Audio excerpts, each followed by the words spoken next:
Crash Into Me by the Dave Matthews Band is a deceptively difficult song for me because while the notes are pretty simple, it relies on a droning strum that happens throughout the entire song, in which you've got these jingly high strings that are constantly there reminding the listener of key of E, key of E, key of E, key of E, while root notes change.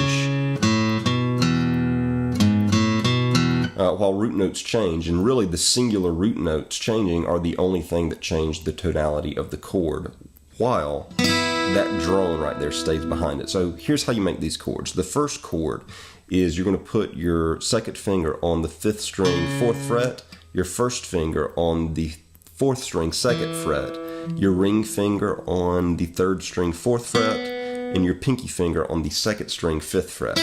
Your ring finger and your pinky finger stay right there for almost the entire song, which is going to be a pain. And you also, throughout the entire song, have to position your fingers such that you have this high E droning and ringing the entire song as well. So, first chord is this C sharp minor.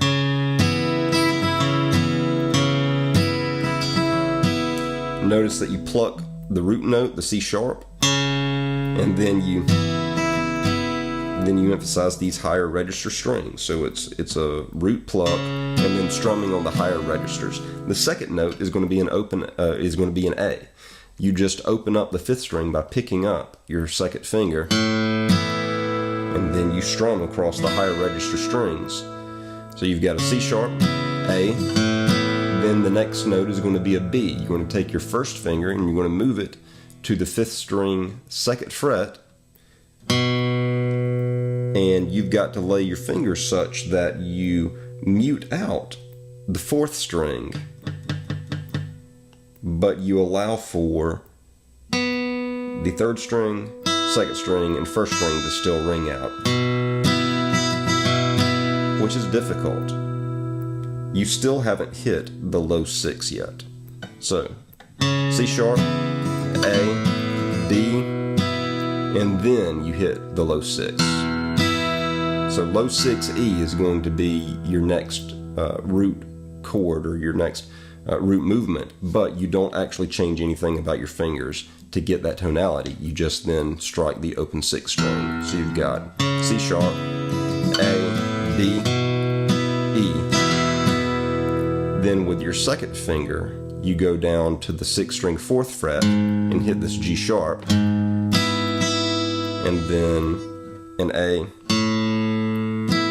and then a B, and then back to the E. So C sharp, A, B, E, G sharp with your second finger on the 6th string 4th fret, A, so open 5, 5 fretted 2 with your first finger, the B, and then E. And it does that over and over again.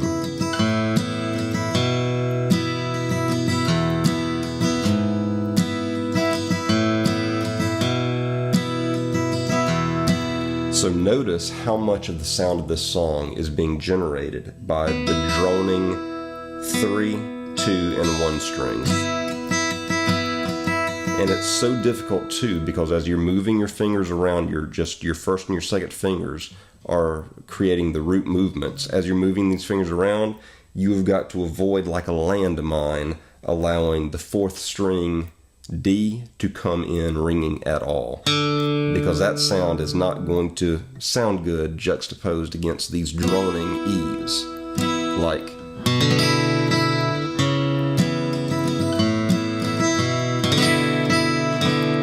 hear what happens whenever you let the D string in? You cannot let the D string come in. You've got to mute it out somehow. And that's really the most difficult part about this entire song, is resisting that D string from sneaking in where it's not supposed to. So after the verses,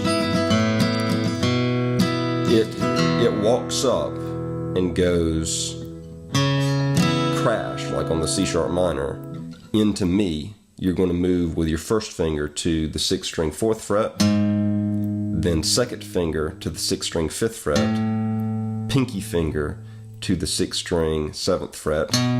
So that's crash into me, E, standard E chord. I'm making this E chord with an open 6. My second finger is on the 5th string 2nd fret. My ring finger is on the 5th. My ring finger is on the 4th string 2nd fret. My first finger is on the 3rd string 1st fret, and then you've got open 2 and 1.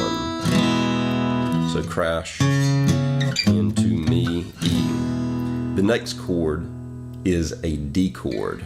The way that you're going to make this chord is you're going to put your first finger on the 6th string 2nd fret.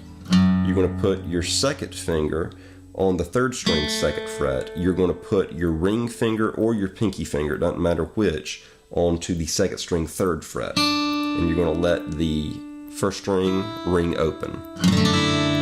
The tricky thing about this chord, aside from the fact that it's kind of an unusual way to make a D, is that you also do not want for the open 5 string to sneak in here. You've got to mute out the 5 string, that A note, by how you're holding your first finger. You don't want the A. Well, I say you don't want the A. Actually, as I play it with the A open, it doesn't kill the chord. So ignore what I just said about you don't want the A coming through. But that's the D chord. So crash into me, E, big open D chord, and then it goes back into the standard root movements with your ring and pinky doing all of the muscle here of keeping the droning notes going.